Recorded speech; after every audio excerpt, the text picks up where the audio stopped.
Okay, hello and welcome to the Cancer Caring Center's Cognitive Toolbox. I'm Jennifer Kem and I'd like to introduce you to Marissa, who is going to talk a little bit about word recall and some other challenges that we have with cognition. So I'll switch over to you. All right. Hi, everyone. Can everyone see this okay? Is it sharing? Okay. Awesome. So good evening, everyone, and welcome to our presentation tonight. Before I begin, I just have to kind of say on behalf of the Centers for Rehab Services that this presentation is not intended as any formal diagnostic or any treatment for the condition that we're going to discuss.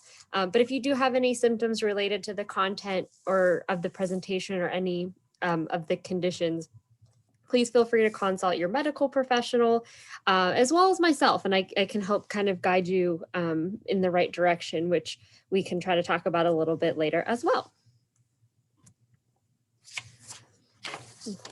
So as Jen mentioned, my name is Marissa, and I'm the speech language pathologist for the Centers for Rehab Services, and primarily work out of the Cranberry area at the Lemieux Sports Complex. If you've attended presentations in the past few months, you'll notice that we've discussed word finding a few times. However, this is often a topic that is asked about a lot, and it's backed by popular demand today. This time I plan to go a little more in depth, however, about word finding following treatment and cancer diagnosis. So one of the things while I was doing a little bit of extra research for this presentation that I found that there's actually some literature that can suggest that, now this is a wide range, but 17 to 75% of women experience cognitive deficits ranging from starting at 6 months to 20 years after chemotherapy. Now, like I said, there's huge variability with this number, but it goes to show that there's a very strong connection and correlation between chemotherapy and cognitive changes. The things that you're experiencing, feeling, or you may experience, feel, or kind of questioning about some changes you might be wondering if it's going on or not, or possibly as a result of cancer, the treatments that you received as a result. There are any number of things. As we go through this presentation, I want to encourage you to try to relate some of the topics back to your own experiences, just to kind of help with understanding how and why your mind is maybe changing, or just why certain things have happened. And that'll also help, as Jen mentioned at the end, we'll have kind of a question answer, and oftentimes this kind of just turns into a discussion, but I think it's helpful to think about these similar experiences as we're going through to kind of drive that conversation. Although the focus, of today will be trying to dig deeper into word finding itself, it's very important for us, and I illustrated this last time as well, to also review that there are cognitive changes that have an impact on our word finding and our language. Namely, we'll be discussing briefly memory, attention, and executive functioning, and how all of these relate to word finding. Another common change that can occur during and following treatment is called brain fog, but we'll be diving into all of these topics later on in our discussion. Okay, so what is brain fog? Brain fog, as some of you may call it, or chemo brain, can be caused both by the chemotherapy, the different types of treatments that one might have to go through as a result of cancer, or the cancer itself, especially if there's an origin of a tumor in the brain, or if the cancer metastasizes to the brain. There are a lot of other factors, such as secondary medications that we might take because of pain or mood changes that can cause this brain fog or chemo brain, and can occur during or following completion of the treatment.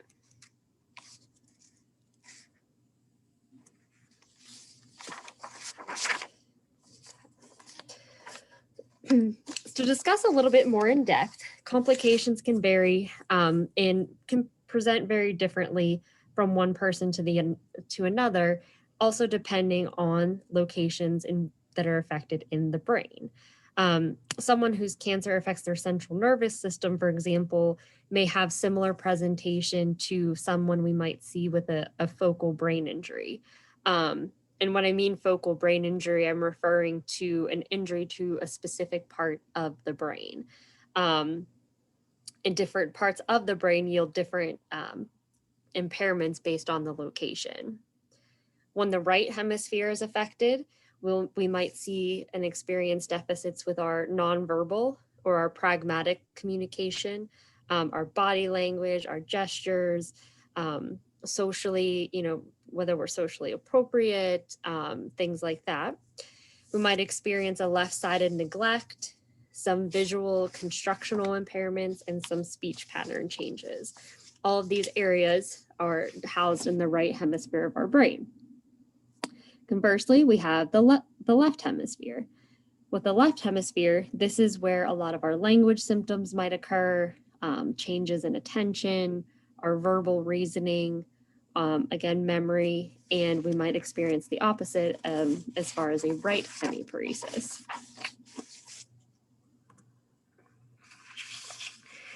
Additional factors that I've mentioned here can also have long-term or temporary effects on our thinking and cognitive skills, depending on management.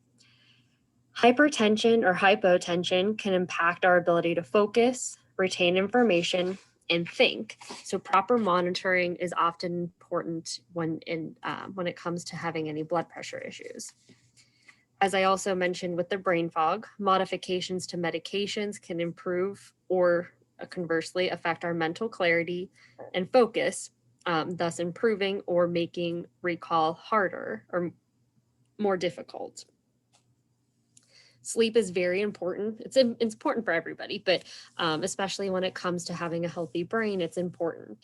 If you don't have enough sleep, you can wake up tired and fatigued, which can affect your attention, it can affect your focus, and just some general rules of thumb that we usually recommend as speech language pathologists is, trying to have a sleep routine. Go to bed around the same time, wake up around the same time, aim for that 7 to 9 hours. Try to eliminate any blue light emitting devices or things that are going to keep your brain stimulated about an hour before bed to kind of help the mind wind down. Health and hydration are also very important, and hormonal changes can also have an effect on our thinking. Stress,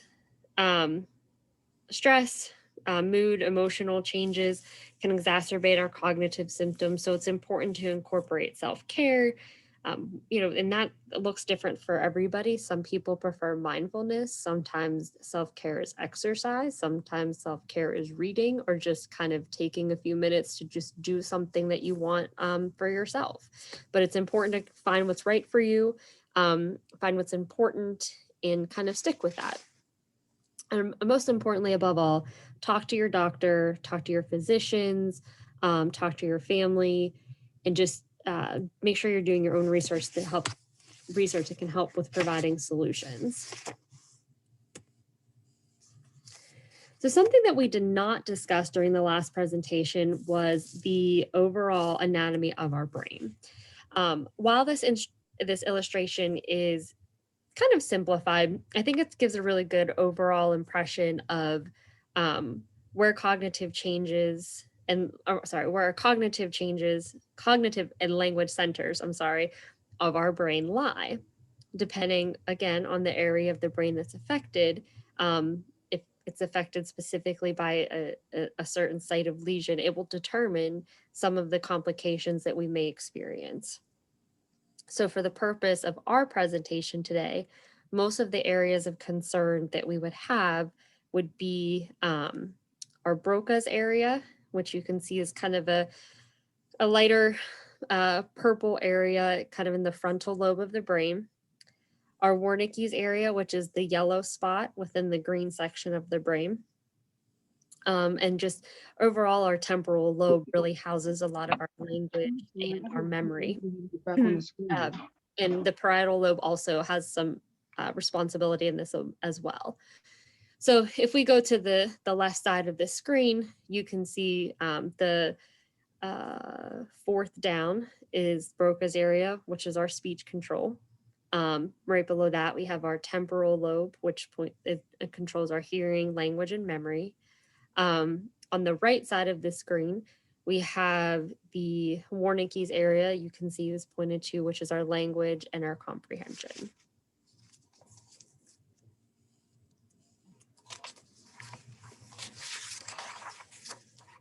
Okay. Not to dig deeper, but trying to keep it brief into our cognitive impairments and their effects on our word finding. So difficulty with memory and recall can impact our ability to recall specific names, places, objects, and things of that sort into conversation without language centers themselves even being affected. Processing is something which might also be delayed, which we actually will talk about a little bit more, I think, in the next slide or two. We might experience difficulty with focus or being distracted, which affects our ability to maintain a conversation, stay within a conversation, and just kind of focus. And it might be difficult to maintain our own thoughts or sequence a conversation. So first, we have what we call executive functioning, which really includes just a whole variety of skills that we really use in day-to-day life. You just might not have heard of this term before. One of the things that is housed in the executive functioning umbrella is called our working memory. So this is our ability to hold, process, and encode or interpret information to help to temporarily store it. An example of our working memory is our ability to store a password or a temporary code, maybe to unlock something that you might get through your email or through your phone, and just our ability to temporarily store that code or that password in order to insert it into a different type of device. Another aspect under executive functioning is called our initiation. So it may be difficult to initiate an activity on one's own without any prompting. And in regards to language and communication, this can affect our ability to maybe initiate a conversation with someone without them prompting with questions or comments or having any external influence. Sequencing and planning can be affected. This is our ability to identify an overall goal and sequence steps in order to achieve that goal. For example, planning a party. Sequencing and planning often can affect our ability to identify what we're planning, sequence and manage our time in order to maybe order things ahead of time, plan out our food, our games, our invitations, anything like that appropriately. We have our concentration or sustained attention, which we will talk about in a future slide. And then our ability to shift and solve problems. So this is our ability to recognize a problem and provide solutions. So for example, if presented with a problem, are we able to identify it as a problem? For example, grabbing an item on a tall shelf. What is the problem? It's trying to grab the item on the tall shelf. What are some appropriate solutions? Ask somebody for help. If balance is okay, use a step stool or a ladder, things like that. This is our ability to shift and to solve problems. And last, under this executive functioning umbrella, we have self-awareness. So this is our ability to be aware of strengths, weaknesses, and evaluate possible barriers for future performance. This can be very helpful, actually, even as a cognitive strategy. I a lot of times will, and I don't remember if I mentioned this in a prior presentation, but a lot of times I'll talk about with my own clients what we call metacognitive awareness. And this is simply thinking about your thinking. So having an idea of self-awareness can help us to incorporate strategies effectively where we need to, or identify potential communication barriers or cognitive issues that might arise in a situation. When we have that sense of awareness, then we can kind of plan a little bit better. Like I said, incorporate strategies and overall try to improve our efficiency or our accuracy. Next, we have memory. Memory, as I've mentioned a few times, can definitely affect our word finding. First, we have our immediate or our working memory. So this is information that we're obtaining through all of our senses, our sight, our hearing, our taste, our smell. And when it's stored for a brief, this is just stored for a brief period of time or seconds. Again, going back to the example of temporarily recalling a password or passcode, as we talked about with executive functioning. Next, we have our short term or our recent memory. This information is just kind of within the realm of minutes, hours, days, and really is just stored long enough to be used. We have our long term or our remote memory. These are things, our ability to recall things that have happened in the past, or we call them episodes. This type of memory is usually pretty preserved after some type of trauma or injury to the brain. And it is stored in different parts of the brain than our short term, but like I said, it's usually pretty preserved unless something is kind of surrounded by trauma. So this is our ability to recall maybe a trip we went on when we were a child, remember our long-term friends and things like that. Next, we have our procedural memory, which is our ability to remember things in the future. So, perspective memory. This is our ability to remember things in the future, recalling our upcoming appointments for the week or adding appointments based on recall of other things that we know that we have going on upcoming. Our ability to recall pictures or images is called our visual or our spatial memory. This is one of my favorite examples, but thinking about the idea of walking into a room and not remembering why. I'm pretty sure I do that about 5 times a day. So I think that's a pretty common phenomenon, but sometimes to help kind of get yourself back on track, you might use this visual or the spatial memory and try to visualize where you were when a thought popped in your mind that prompted you to walk into another room. So kind of visualizing or retracing your steps can also be helpful. Next, we have our motor memory, which is remembering motor skills related to maybe work. For example, knowing how to grab something on your desk without even looking at it, or trying to type while looking, or relating to recreation, just jumping back on a bike and getting back to riding a bike again. We have our procedural memory, which is our ability to process a procedure. For example, how to cook your favorite recipe, or just anything that's a typical procedure or routine. Again, in my experience with clients, this type of memory is a little bit more preserved because these are things that they're automatic. That we have a procedure for them, our brain kind of goes into this automatic mode. And this last part of memory is very important for word finding and for language. But we have our verbal or our auditory memory or semantic memory. And this is remembering using words or language, for example, to tell a story. Next, we have attention. So there are 4 main significant types of attention that we'll talk about briefly. First, we have our sustained attention, which is your ability to concentrate for long periods of time. Hopefully, you're sustaining your attention to listen to this lecture today. We have our selective attention, which is our ability to drown out background noise, to focus on specific topics or different parts of your environment. Again, listening to this lecture, maybe while you're receiving a text message, your phone's ringing, someone might be making dinner in the background. This is your ability to drown that out while trying to focus on what we're doing here. Divided attention is our ability to pay attention to 2 or more things at one time.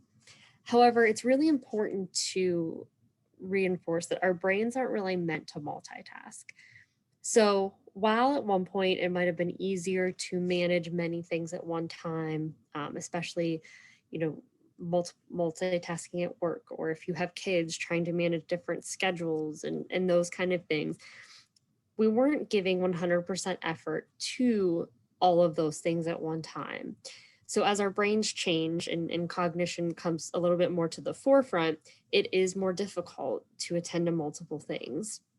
And this can definitely have a connection to our word finding if distracted. And finally, we have our processing, which I said earlier we would touch base with a little bit further on in the lecture today. But our processing is our ability and our speed to process information that we're hearing and information that we're seeing. So when it comes to language, this is sometimes one of the biggest factors that can affect our communication. If, for example, if someone is giving multiple directions at a time, it may be hard to recall the second or third step in the direction because it's taking us longer to think about even the first step. If it's taking longer to think about the first step, then we're missing the rest of the information in the conversation. All right, so this is kind of the main, the bulk of our presentation today is language and word finding. But like I've said, it's really important to really consider all the other areas of cognition, because sometimes it truly is that our attention is being affected, which affects our ability to come up with words. Or, we might actually forget specific names, places, things like that, which affects our communication, our ability to come up with words. But our word finding itself can be affected. So language, by definition, from the Merriam-Webster dictionary, includes the words, their pronunciation, and the methods of combining them used and understood by a community. It's a form or manner of verbal expression, and it kind of encompasses the vocabulary and the phraseology belonging to an art or a department of knowledge. Simply put, language is the way in which we communicate.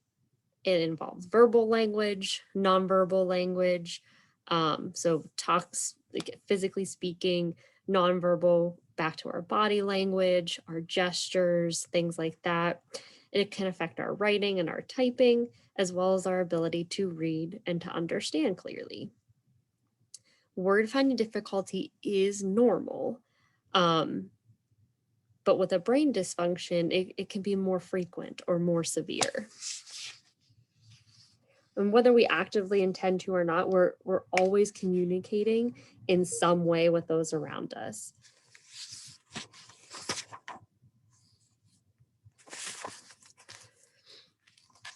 Okay, so what do we do next? So we've identified maybe that we have some different language or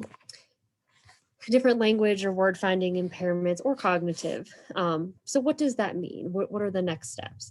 So one of the purposes of these presentations and the Centers for Rehab Services involvement, as well as reaching out to a lot of the doctors, is to help prevent, falling through the cracks, because we know that this happens and we know that people are experiencing these changes, but at the same time don't really know where to go or what to do. So first and foremost, visit with your doctors. And I know, for the most part, we should have regular follow-ups, but don't be afraid to share your concerns and discuss all of your symptoms. Give information about your medications.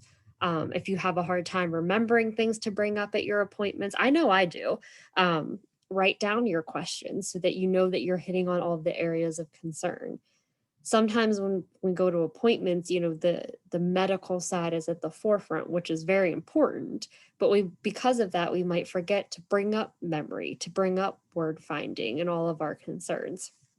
So like I said, make sure you discuss all of your symptoms because it can be very multifactorial, going back to sleep, medications, health, hydration, all of those factors.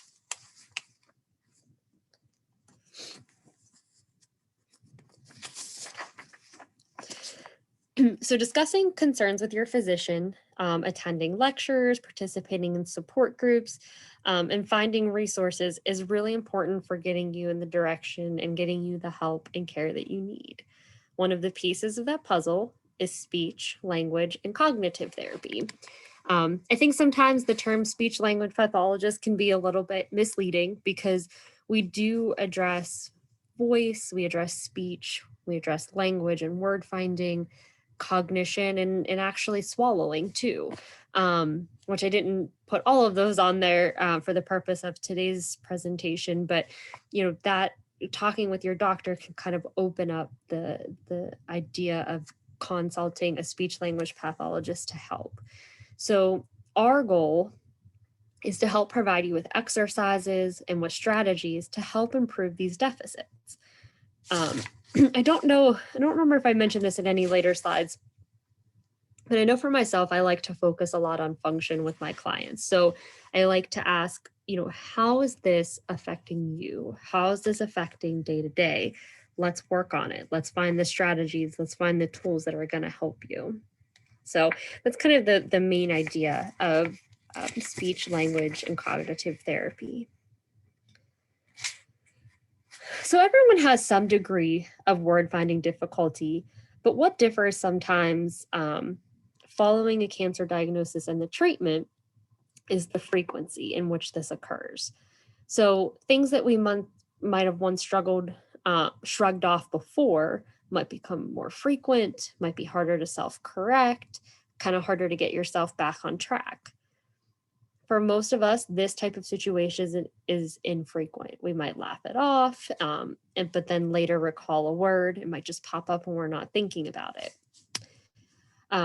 According to a workbook that I use often in therapy, which I'll discuss briefly later, Tomlin has stated that for a person who has a brain dysfunction, the frequency of anomics or word finding difficulties is increased, and the recall of a word is often non-existent.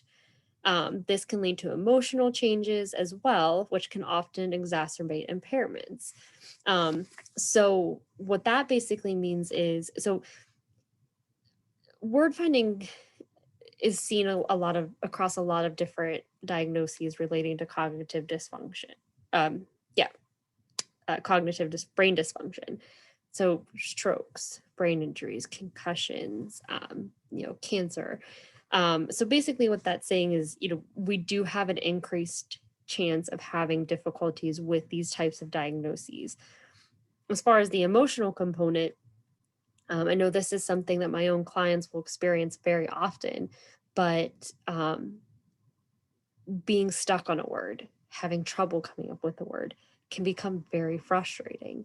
And that kind of sends us into almost a snowball effect of having more trouble with communication and coming up with words just because we're getting further away from what we want, just because we're frustrated or anxious or sad. So some of the areas that we might need to address in relation to word finding are as follows on this slide. So one of the areas we might need to address is answering questions. Answering questions might be difficult because it often requires a very specific answer. And if that content isn't stored in our memory, then it's going to be hard to even come up with that answer. So when I say specific, the idea is called our convergent deduction or a convergent word finding. So the use of closed-ended questions is often a communication strategy to help with improving word finding or responses for specific names and questions. And again, we'll talk about some strategies later, but instead of asking open-ended questions, sometimes one might find it helpful to give choices or rephrase a question in the way that helps facilitate a response that someone might be able to easily retrieve. Next, we have building our categorizational skills.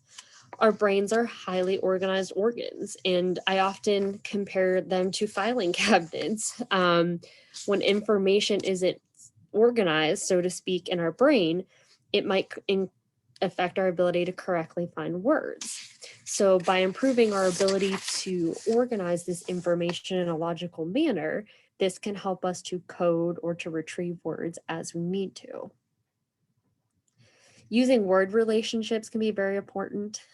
Thinking about the associations, or relationships between words themselves help to improve word retrieval. We can also, I'm not sure if this is on here next or not, but we can also think of their opposites. That's still a relationship. Even if we're not thinking of the same word or something similar, thinking of the opposite can also be an effective tool and cognitive skill. Use of word finding strategies is always important and will be discussed in upcoming slides, but using these strategies aids in our ability to effectively, as a speaker and as a listener, to communicate. I always say it takes two people to communicate, so at least two people to communicate. So it's not always just on us. When we're listening, when other people are listening, there are things that we can all do to help each other. And then the last part here, we have naming and selecting pictures. So this can be difficult if someone says, what's this? What's this? What's this? Also kind of going back to the answering questions, because there's only one answer. So when you can only come up with one answer and that's stuck or not organized, that affects our word retrieval.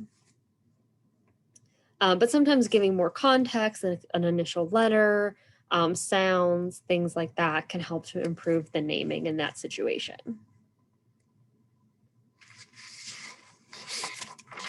Now on to some strategies. So I tried to add a few more in here from the last time, and I might have modified them a little bit, but I still kind of kept it separate from strategies from the speaker and strategies as the listener. As mentioned, it takes two people to communicate. So sometimes the listener needs to be the one to implement the strategy, and other times it might be us as the speaker. And I always like to reinforce as well that it is okay to use strategies. In fact, sometimes strategies actually improve our word finding or our encoding of information to be stored later in the future. So the primary goal for using these is to communicate. It might help us come up with the word, or at least we'll let our communication partner know what we're talking about and what we're trying to say. So to start with strategies for the speaker, I think this is a bigger area of concern for the things that maybe people on the call are experiencing. So coming up with the words themselves and communicating. Substituting words can be one of the most effective things you can do.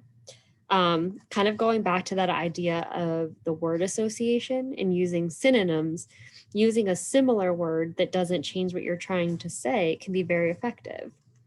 For example, if you want to say German Shepherd when talking to somebody about their pet, but you can't recall that word retrieval isn't there, you can easily substitute dog and it doesn't change what you're trying to say.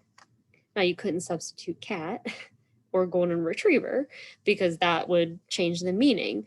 But simplifying it and just saying dog, pet, something like that still enables one to communicate despite that word finding difficulty. Conversely,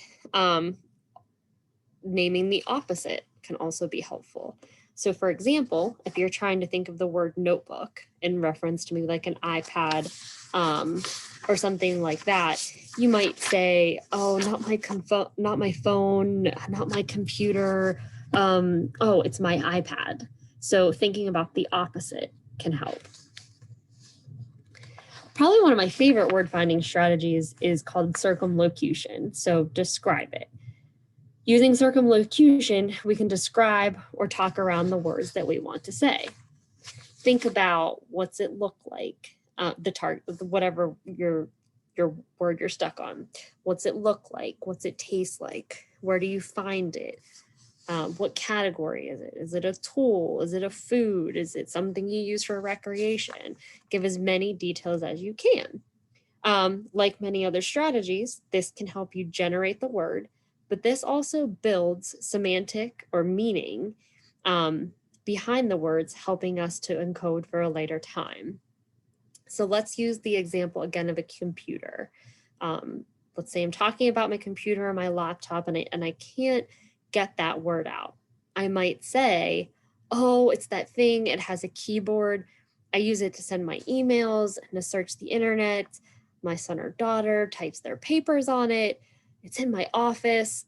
Oh, that's it. It's the computer.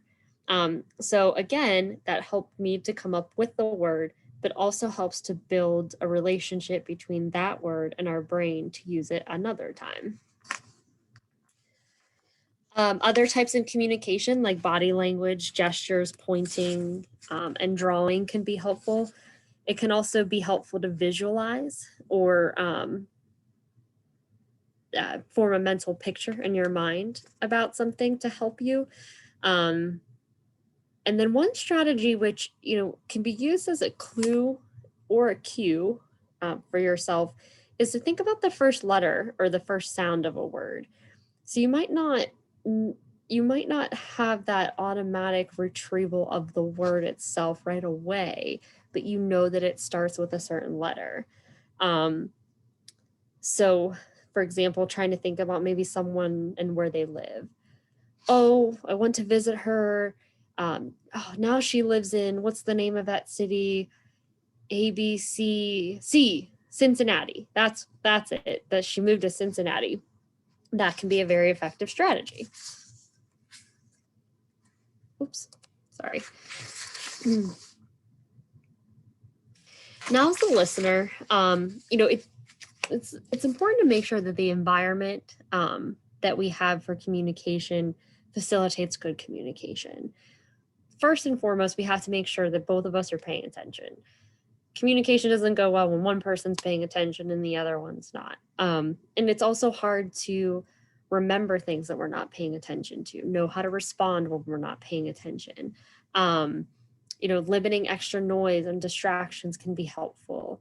And give ourselves extra time to communicate, whether that be, a family member as the listener giving you time to come up with a word or to express yourself, or just giving yourself some grace if you're the one that's talking and giving yourself that time to come up with the word.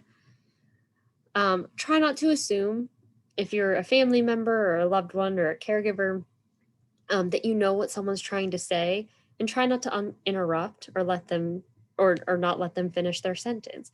I know it's hard sometimes, especially when you know what somebody wants to say, but a lot of times it can be very therapeutic to let somebody work through and try to use their strategies, use their tools to communicate effectively. If someone, and going back to our concept of answering questions that can be difficult, if someone's having more difficulty, ask yes/no questions, give choices, prompt for clues, for cues. And it's always important to speak slowly, especially when processing comes into play.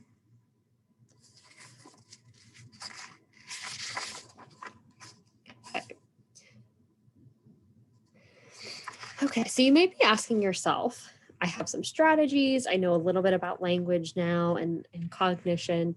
What can I do? What can I do at home? So yes, we can do therapy, right? We can do cognitive therapy, we can do language therapy, but what can I do around the house? So first and foremost, I'm a big advocate for strategies, using strategies to communicate. But you can practice naming items around the house, pick an object and describe it, and kind of with that, identify an object and try to describe it to somebody without naming it. For example, a remote control. It's something, it has buttons that you use to turn on the television, it changes the volume, it changes the channel, etc. And then that person has to guess. Whoever the clue giver is giving the clue, and then you have somebody else that's trying to guess. As again, this can also be a strategy. We can do some, we call it divergent naming. So give yourself a minute to come up with as many items as you can in a category, or pick a category and try to name 3 to 5 items in within that category. You can do things that are very concrete. Name 5 cities, 5 fruits, 5 vegetables, or name as many shiny things as you can in a minute, or as many hot things as you can in a minute. Again, all good word finding activities for home. You can find a picture in a book or a magazine and try to describe as many details as you can. Read the news, a book, magazine, have a conversation with someone about what you read. And I didn't necessarily put this on here. I don't remember off the top of my head if I discussed this later, but I'm a big advocate for talking is the best therapy. So, be creative and have fun. Set goals for yourself. I know it's hard right now with the pandemic, but it's nice that we have these opportunities even to pop on here once a month. And I know the Cancer Caring Center has a lot of other meetings going on, but this can be therapeutic in many ways. And so it's important to maintain socialization. When I say set goals, if it's hard to initiate communication with someone, maybe a goal would be to ask an employee a question next time you go to the store. Ask them where to find something. These are all things that can be very easily be done if you're, in that environment. So like I said, be creative, have fun. If you're talking, if you're using words, if you're communicating, it can be therapeutic. So I elaborated a little bit more on this as well from the last time. So before we discuss any of these things on this page, I really do want to reinforce, I do this all the time, even with my own clients, that you do not have to buy into a puzzle, a game, a workbook, an app, a program to improve. There's no research out there that says paying X amount of dollars a month for a cognitive program is going to get you X, Y, and Z results. Can it be a therapeutic? Sure, but there's no research that it proves any of that at this point. So doing stuff, I say free is fine. Do stuff on your own. Hopefully looking at these slides can give you some ideas of different things you might have at your house that you can already incorporate. So to kind of start with puzzles and games, things like word searches, crossword puzzles, Scrabble, bananagrams, categories, charades, heads up, catchphrase, apples to apples, headbands, Pictionary. These are all fairly common puzzles and games, but all have that language word finding basis to them, in addition to some other cognitive skills. So these can be very good. I'm anxious to hear some other people's ideas of things, but just kind of pulling from my repertoire, these are some of the things that I'll either incorporate into therapy or recommend that people do at home. Workbooks can be very helpful. I know sometimes, and this is something that we didn't talk as much about last time, but workbooks can be very helpful, especially if you're somebody who maybe doesn't have anybody at home during the day or certain times of day, and or you're just somebody that likes something that's structured. So I know I have had a patient that recently introduced me to these, it's called the Brain Games books. They have all different types of books out there. I did a search on Amazon and they have different themes, and but they have brain games for adults. And like one of the themes, I know if you like crime scene shows and stuff like that, there's a crime scene themed, that's a tongue twister, puzzle book that all relates to, different things like that. And they also have the answers with them. So you can refer to them for the clues or just to double check to make sure if you're correct or not. Two of the books that I a lot of times will use in therapy also can be accessed, I believe, just like on Amazon. But one of them is called Walk, or they're both called Walk, WALC, One of them is Walk for word finding, and that's number 8. And then another one is Walk 1 for aphasia. The aphasia one would probably be a little bit more like I think the Walk 8 would be a little bit higher level of a workbook versus the aphasia one. It's a little bit more geared towards strokes, but still, you might find some good activities in there as well. I did add a few apps from the last time. Family Feud, it could be a fun app to still work on that word finding. Heads Up, I think I mentioned that on Puzzles and Games as well. There's an app called Clockwork Brain. There's not too much on there as far as language, but they do have a few higher level language tasks. Chain of Thought is an app that I like to use a lot, and once I introduce patients to it, they actually usually like it as well. Wordscapes, Word Ladder, Word-to-Word Association, 4 Picks 1 Word. These are all, I believe, free apps that I incorporate or that I have patients that really like. The next two on here, the Lingraphica and the Tactus. Tactus is the company. I guess so is Lingraphica, but they both have like free trials of some of their apps. So their free trials are usually pretty limited.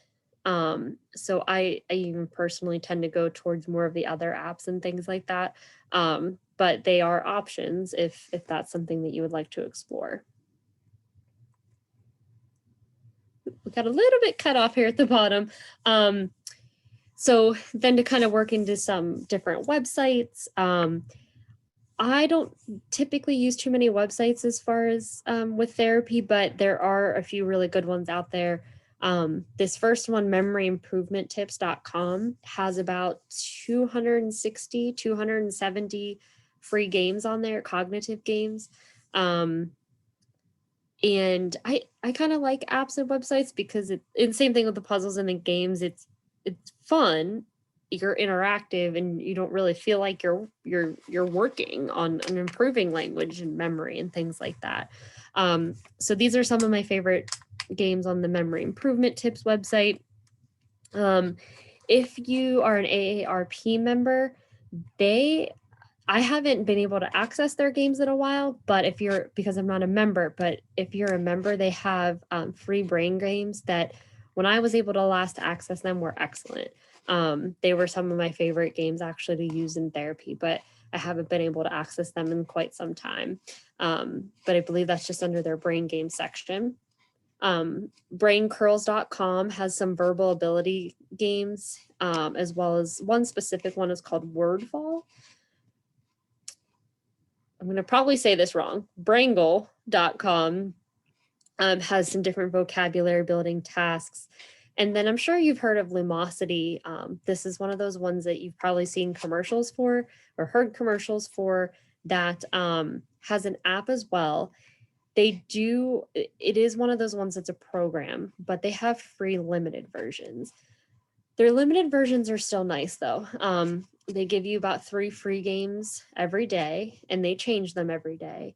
You just can't pick from the whole catalog of games to pick what you want to do that day. They give you 3 free ones, and that's kind of what's available. But I mean, to get 20 minutes of practice in, it's great.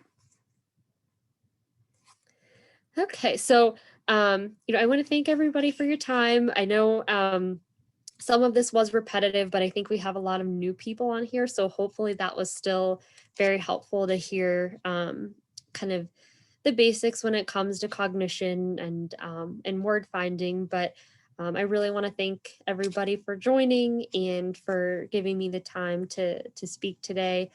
I'm always available to chat. If you have any questions, you can always contact me.